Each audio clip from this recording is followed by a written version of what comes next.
when we first opened, we did no marketing, really just had all the sales and all of the business was word of mouth. If we serve good food, someone might tell a friend, they come back, they brought 2 more friends. And then before you know it, our business is booming, So we really just try to provide the best service and the best ingredients for a decent price in hopes that people will return. So I think that concept has helped us. Welcome to The Bottom Line, the podcast that brings you real stories behind real restaurants. In each episode, we explore the decisions, systems, and stories behind the most successful restaurants out there in the market. No fluff, no hype. Just real operators, real challenges, and real advice from people who know how to get results. Let's get to the bottom line. Hello everyone, thank you very much for joining me in today's The Bottom Line podcast, the real stories behind restaurants. And today joining me is an amazing, super accomplished restaurateur and entrepreneur, Arita Matini. She is joining us from the Washington metro area, from her restaurant. Welcome. Hi, how are you? To the show. Thank you. Thank you for joining. I'm doing great. Wonderful to meet you. Wonderful to speak with you. Arita, you have 6 locations of Sweet Leaf. Could you please talk to us a little bit about Sweet Leaf? How did you start it? Sure. I was a student at the time at Marymount University. I was doing my internship for interior design. That's my major. And there was a building, a freestanding, beautiful building right next door to my internship that was an ice cream shop going for lease. Very different than what my path was in college.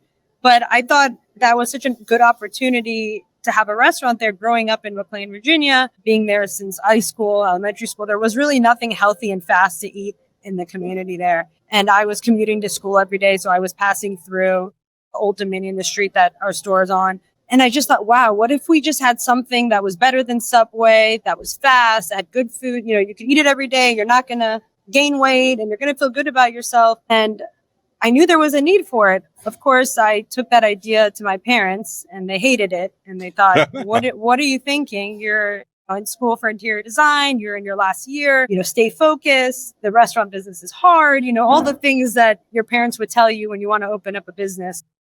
Your mom is a restaurant. She owns a bakery. Yeah. So growing up, she had a bakery called Sweet Stuff. So I feel like it was in my blood, growing up behind the counter and watching the interactions with customers. I thought it was so fun. Granted, I didn't really realize how much work was behind that fun. But, I knew she was at home at that point.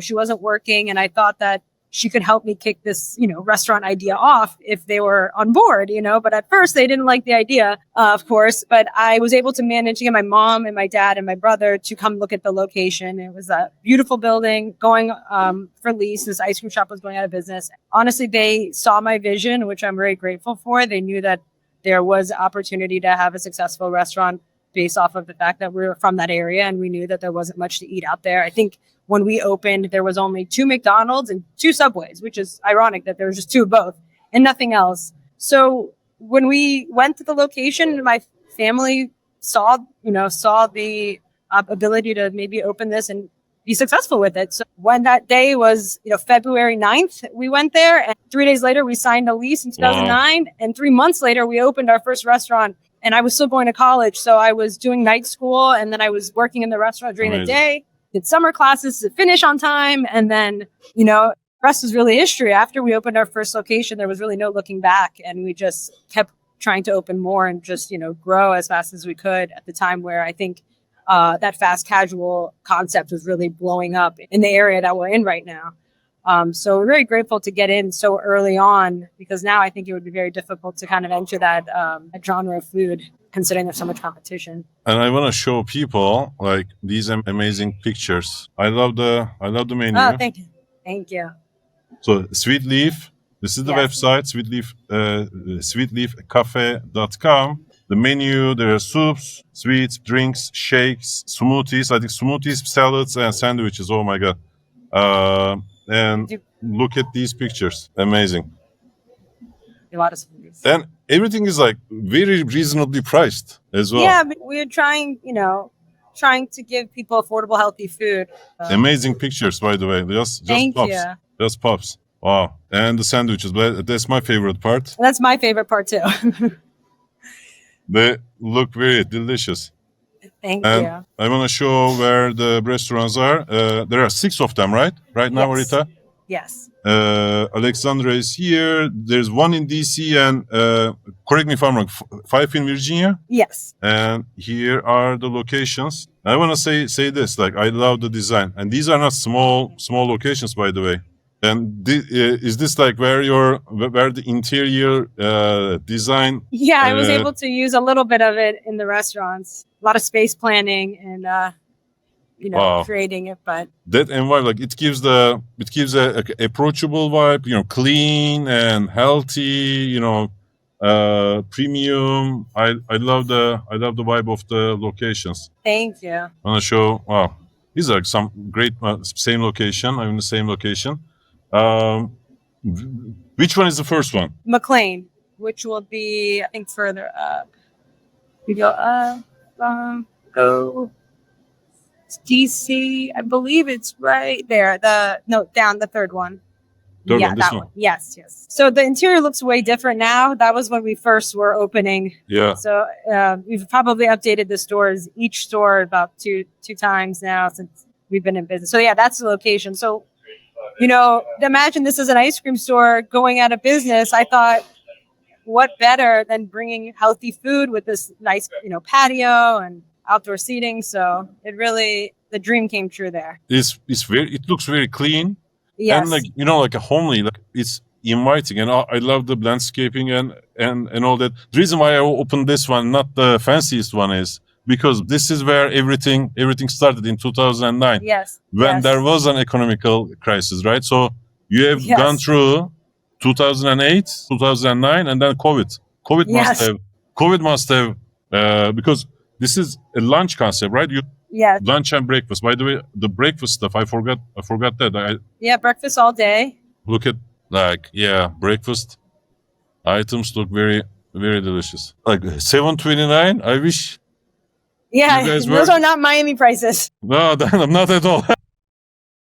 No. In Miami, we would also have like a Bloody Mary, like $18 Bloody Mary that has everything and me, on it. Yes. This was excellent. Thank you so much.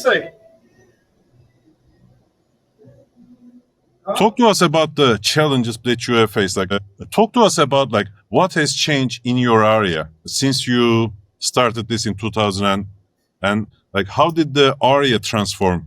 Well, not only has the area grown, in this area in Washington, D.C. and Tyson's Corner, there's been a lot of construction, a lot of expansion, a lot of competition coming. I think when we first opened, there wasn't much to eat, which is why the concept started. It seemed almost, I wouldn't say it wasn't easy, but it seemed a lot more promising then because I knew there wasn't many places to eat. And I feel like people have really been educated about food over the last 16 years that we've been open, what to eat, what not to eat, what oils to use, what's good for you. I think that our consumers have gotten more educated and their expectation of the quality of food has increased. It's not the Big Mac that used to be, 20 years ago, the lunch, now it's a high-end food, fast, good quality ingredients. And that's what, customers want. And I think that we've really have focused on that. And I think that's where our growth, where we can give the credit to of the growth of our food, because when we first opened, still don't do any marketing. We did no marketing, really just had all the sales and all of the business was word of mouth. If we serve good food, someone might tell a friend, they come back, they brought 2 more friends. And then before you know it, our business is booming, So we really just try to provide the best service and the best ingredients for a decent price in hopes that people will return. So I think that concept has helped us, going into COVID and that really making everybody health conscious and really worried about their health and what to eat that's going to be benefiting them during the time of everyone getting sick. So I think for us, staying true to what we do was it helped us get through COVID because people wanted to eat healthy food and they wanted to know where their ingredients are coming from and they wanted to make sure it was safe. So I think that definitely helped us in that area. Amazing. I saw these like Facebook posts that people are saying like, oh, I went to this same high school as Arita. I went to the same college as Arita. Like people are bragging that, like they know you. So I think That's that awesome. is, you being part of the community and I think people are also proud of what you have accomplished. Like that's what I saw in so many of the posts, and then people will put the pictures of the restaurant, the food, conversations that they had with you. Like I also love that.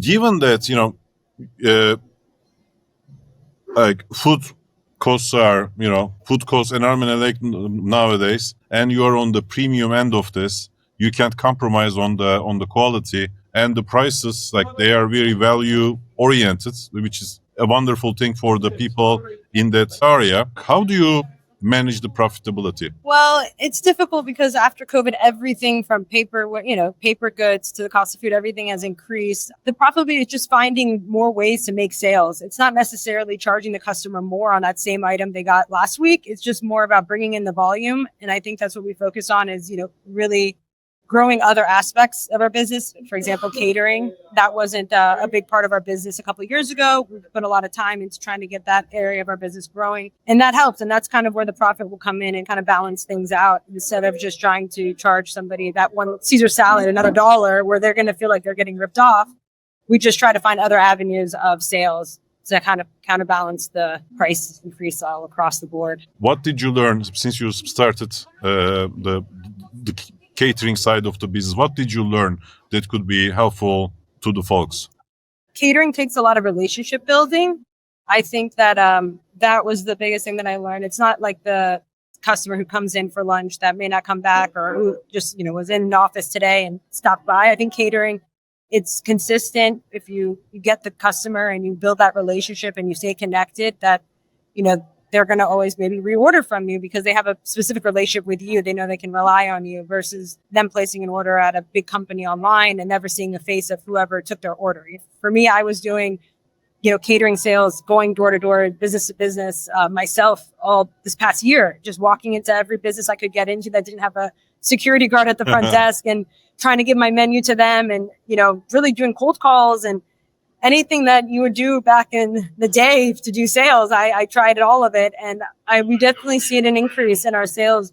And it just showed that it's all the relationship building and putting a face to the name when someone wants to order, for a large event. They want to make sure that they have accountability and make sure the item, the order is going to come accurate and correct and on time. So I think that's what I've learned is that to really focus on the relationship building part of that. And if you want to get into the places with security, I have all kind of tips for you. I learned a few too. I learned that bringing cookies and desserts definitely get you in.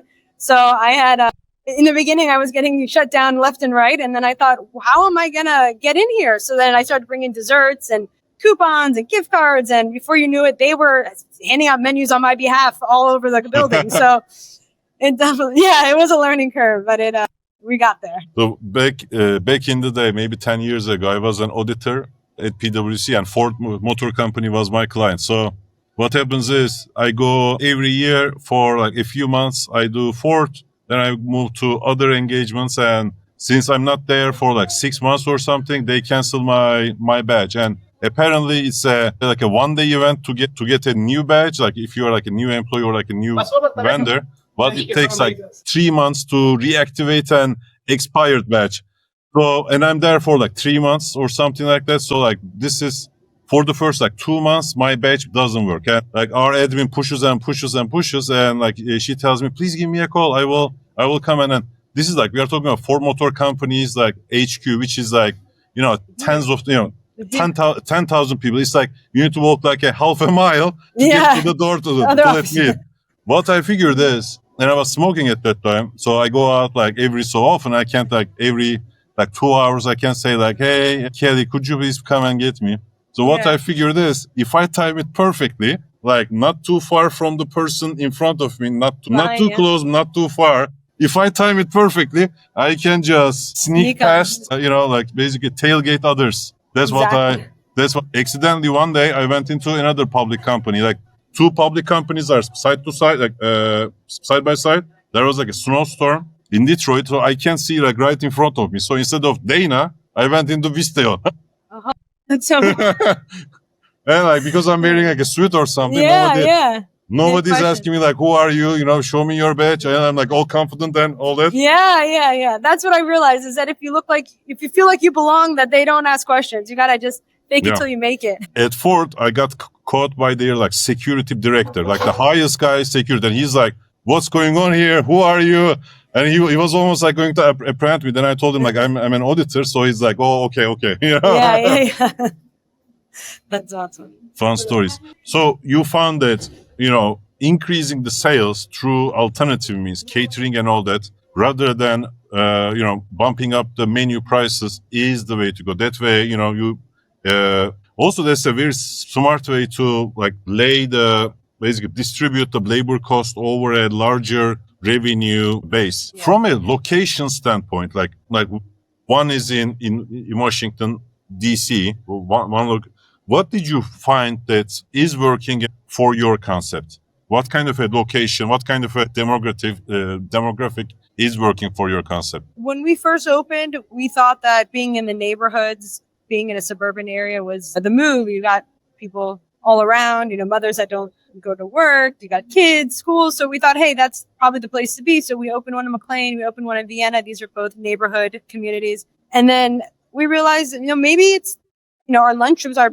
biggest time, busiest time of the day. We thought maybe going to areas where there's offices, because that's a huge lunch crowd and you're going to pump out, lots of sales for a few hours. And so we started expanding to more of an office area. So like, for example, I'm in our courthouse location, which is surrounded by the courthouse, the police station, all the offices around us. So then that was great. And then COVID happened and then it kind of reversed because then everybody was back at home. And so then we are now kind of reevaluating, maybe going back into like the suburban areas and not so much, so we opened the one in DC actually January 2019. So we were really only open for like a year when COVID started and then we closed. So we kind of rethought that maybe the strategy would be going back to where people are now working at home, back in the neighborhoods where we kind of built our business, so that's kind of, it's over the years it's fluctuated to where we think is right. And it's been hard to find the next location because of that, because we don't really know which direction to go in. But yeah, so I'd say it evolved as the years have gone, constantly changing. I did an episode with a restaurateur from Colorado, Pete Boniface of Yampa Sandwiches. And they started their business in not a resort, but those are cool places in Colorado that people go on like a hike. Climb hiking. Yeah. So when they started, there wasn't a good place for like premium quality sandwiches. They started it, and then I think they opened like 4 locations in like these like hiking towns. And then when they first opened in Denver, that's when they realized like they need like they have basically 2 different crowds and 2 different marketing schemes is needed to appeal to both kind of like demographics. It took them a while, like they hired a marketing firm. It took a while, like they did the rebranding, and then they figured out how to be successful in the big city. Then they expanded on both sides, on both the resorts and then the down, like the Denver big city type of environment. It was an interesting conversation. And I know I'm jumping all around, but like from a catering standpoint, what kind of systems do you use to make life easy on you?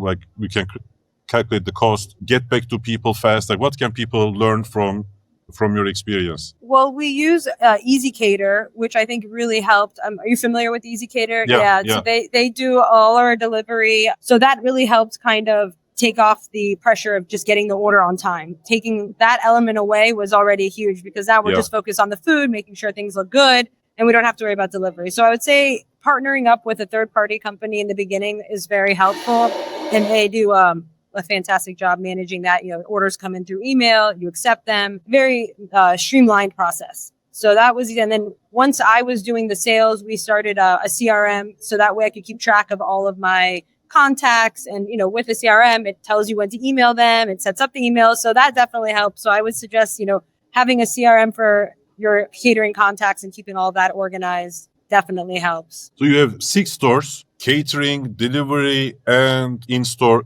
sales. I know your brother is involved, right, Andre? Yes. So, yes, my brother. No, so he's involved on the back end, not so much of the daily operations, but he does, business leasing, build outs, a lot of the stuff that it takes somebody behind a computer and somebody with the knowledge to do. He's my older brother. I'm really just like the store operations, the face of the Sweet Leaf, interacting with customers, interacting with employees. So we have kind of separate roles, so we don't really overlap, which is good. And you guys support one another, like fill in the skills. Definitely. And Yes. it's a family business. Yes, I love it. Full-on family affair. Yes. And who's helping you on the day-to-day? We have store managers. We have a director. So he does most of the oversees all of the daily operations for all the stores. I usually just go into a location that needs help, whether they may not have a manager in place, maybe their sales are not as high. I'm kind of the one that goes in there and does the whole turn it all over and bring it, put it back together from the beginning and make sure everyone is kind of on their tasks and doing the things that they need to do daily and kind of just reviving a restaurant that may not be doing as good as the other ones. So that's kind of my position right now. Awesome. What are some some challenges that you face at the moment? Lucky enough, don't think I think after the COVID and, like a year or two after that, I think they're just trying to piece the stores back together. We closed all of them except 2 locations during COVID. We kept 2 open. And then it took, opening each store every 6 months, one at a time, because we couldn't reopen everything together. It was honestly like reopening 6 locations. So having to get the staff. So I think that was the biggest struggle. And now we've kind of settled down and everybody's in place and we have the staff. So, knock on wood, but I think we're in a great position where we don't really have any huge struggles. I think getting out of COVID was the struggle. And now we're just here to kind of thrive from that process. So, besides pricing going up on our vendor side, I would think that was like our biggest challenge. Staffing used to be a challenge, during COVID. At the end of, even prior to COVID, I felt like it was a little bit of a challenge, but now we're really grateful that all the stores are fully staffed and things have been going smooth. And this is our busy season, awesome. Going into spring and summer. This is when people want to eat healthy and are out and about. So this is our time. You have good weather all year, but we only have a few months. So this is the time. Knock on wood. Everything is going well. That's awesome. How did the labor costs affect the business? Is it the same recipe, like layering, distributing it over a larger revenue base? Is that? It was really to combat the labor. Obviously, in DC, the minimum wage went up. I think minimum wage went up and also being competitive because there is so many fast casual concepts. You don't want to underpay somebody because they could just go next door. Yeah. So I think is keeping it competitive and valuing your employees. I think that's kind of forgotten in the restaurant industry, how important the employees are.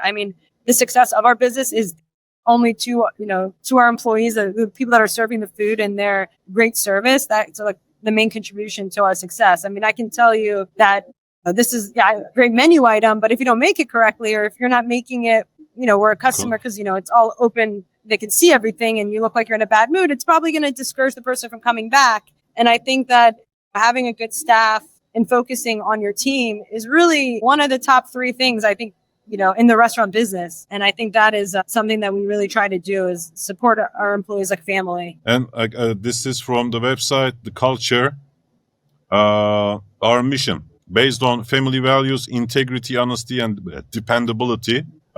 People like each, and I know like each one of these like means something to you, like dependability, right? Honesty, integrity, and like these are not just like words, and you have carried this into the made it part of the culture of the restaurant. Honest food made with real ingredients and a lot of love. I think when people start with like these like core values and culture, then like there is an idea on like what you want to build, and then you can build it. Because just like you said, like even if you have the best menu items, if it's not done consistently, and if people are thinking about like, I'm making so much, I'm not making enough, like they have all these thoughts in their heads, then it makes it so hard to get the right product out there. I agree. I think taking care of the employees is huge. I think that is the main ingredient outside of, getting a good product and having good pricing. I think having a good staff is the heart of the store. I think that's where it all kind of starts, and then you build, because if you don't have a good staff, it's hard to do anything, So I think that's the main thing. How is the lunch business now? I guess in DC, unlike They're back. New York, yeah, everybody's Yeah, they're back. Yeah, they're back. They're back. So offices are full now again. Even if people are working at home, they are forced to go to the office at least twice a week or 3 times a week. So we definitely have seen a pickup in our lunch rush, and also dinner. We rolled out grain bowls, like a hot item for dinner. So we do like a steak bowl, a salmon bowl. So with those grain bowls, I think that helps with our dinner. I think the grain bowls are about like 6 or 7 years we've had it on the menu now. So I think that contributed to helping the dinner and then having breakfast all day. So we just tried to figure out like different areas that we can bring in the business. What did you learn that really surprised you about the menu items? Something that you thought it would work, something that you thought it would never work, and then it worked? Yes. So when we first originally opened, we thought that the salad bar concept or the idea of being able to make your own was so big at that time. And we thought that if we could provide that for sandwiches and salads and people could come in and just, create their own sandwich, that would be great, almost like a Subway was or how Chipotle. But then what we found out was that people really aren't good at creating. They're not that creative. And we were just getting people getting turkey sandwiches, lettuce, tomato, mayo, lettuce. And then, there was nothing special to that. So we rolled out one sandwich that had toppings on it. And at the time it was called our chicken special. And it was chicken, provolone cheese, pesto, sun-dried tomato, avocado. And it just took off. I mean, it was like the only thing that people bought at that point. It was like just the chicken special. So then we thought, okay, let's add it permanently to the menu. We decided to call it the San Remo. And then we eventually started adding signature sandwiches. And then that really changed because we had our signatures. We had a few signature sandwiches, but not to where we have a full menu now. And I think that really changed the view on coming here and just getting a basic sandwich. I think people now can get very chef-crafted sandwiches with high ingredients that you maybe couldn't make at home. And I think that it really changed from in the beginning in 2009. We just thought, everybody wants to create their own. But in reality, people don't want to think. They just want the item to be ready and good at the end. So now going from being very heavy-based craft items, make your own salad, make your own sandwich. Now it's a lot of signature items and a lot of things and so I learned that people don't want to make those type of choices. They would rather just choose something off the menu. It's much easier. And you can, get customers coming back because you have specific flavors that you start craving versus just like the lettuce, tomato, mayo, or mustard, So I think that was a learning point. Our menu has definitely evolved, obviously, from the beginning to now with adding grain bowls, adding, the signature sandwiches, adding soups, 2 soups a day. Every day we have fresh soup. So we've tried to implement a lot of little things to kind of build the sales and also give people a variety, the kids menu. I mean, we do so much. There's just so much going on in this store. So it's a little bit of everything for everybody. Awesome. And what's next for you? Like, what's the future for Sweet Leaf? Hopefully to open more. I mean, we are constantly trying to find locations like, real estate's expensive, locations are expensive. Trying to figure out the right place. We do have, some locations in a more of a city atmosphere, some in a suburban, and just trying to find that sweet spot to see what's going to work for the next location. We did close 2 during COVID. So we actually used to have 8 locations. We had one very close to our Quincy location. It was probably less than like 2-3 blocks. That was inside of a conference building. We ended up ending our lease there. We had one in the mall. We got lucky because our lease ended in 2019 and we didn't decide not to renew. But then when COVID happened, we were like, thank God, because nobody was going to the mall at that time. So that would have been very scary. So we want to get back the 2 that we closed, and get back to that 8-store location. But it's just finding the place. So that's the next. It's just finding the right place to open another store. How big is the delivery business for you? Huge. I would say like 50% between DoorDash, Grubhub, Uber Eats, Easy Cater. I mean, it's all third-party deliveries, really. And we do our own delivery. We have an app that does deliveries. You just a lot of drivers coming in and out of the store all day. That's awesome, man. The interesting thing about the delivery business is like everybody focuses on the commissions and whatnot, but then when you add up like all the packaging materials, like especially like when they're like branded and whatnot, But at the same time, they provide a significant chunk of sales. Like yes, and how about the competition? Sweet Greens, right? Mm-hmm. They open like 1 million locations. Last time I checked, like I don't know who's bankrolling them, but their profitability issues and they've grown so much. How is that affecting your business? Maybe not them, but like similar competitors, like from a pricing standpoint. We try to stay competitive with the pricing. I mean, there's we're in an area where Kava came from here, Sweet Green came from here. There's a lot of competition that started in DC. So just trying to stay competitive and offer the same, if not better, ingredients with a competitive pricing. I mean, that's really the only way. And I think, once you come into the store, you see how much we offer, that if you're in a mood for a sandwich, you're not going to necessarily go to Sweet Green or Kava or, Rudy or any other that you're going to come here. I think that just kind of offering a little bit of everything has gotten us like a little bit ahead, because we kind of cover all the flavors. Even with our salad dishes and our grain bowls, we try to cover like a Mediterranean flavor or like a Eastern Asian flavor. We try to have different kind of flavor palettes to kind of just, have everybody enjoy what they eat here. So I think just staying true to ourselves, doing what we do, just providing that good service and good food is all we really can do to stay competitive. Yeah, absolutely. Consistency, like you said, consistency in service, consistency in the food, and value and then good food, good value, and then consistency when the three merge and the restaurants look with your like personal touch on the interior design. Do people like eat and go, or do they stay for a while, like work? Yeah, writers and whatnot. Yeah, so some locations people are in their laptops and hanging out, but really I think it's more of an eat and go. It's not, because there's just so much happening in the store. It's not like the most peaceful, quiet place. There's a lot of, so it's hard to do work here. But yeah, I would say mostly, unless you're having lunch with a friend and you're hanging out, but most of it is a grab and go. Awesome. Arita, is there anything you would like to add? I think we covered a lot. We covered a lot. How can people get in touch with you? They can email me. My email is arita.matini@sweetleafcafe.com. They can call the stores. They can find me on Instagram. I mean, they can get in touch with me in any way. Anyway, the website is sweetleafcafe.com.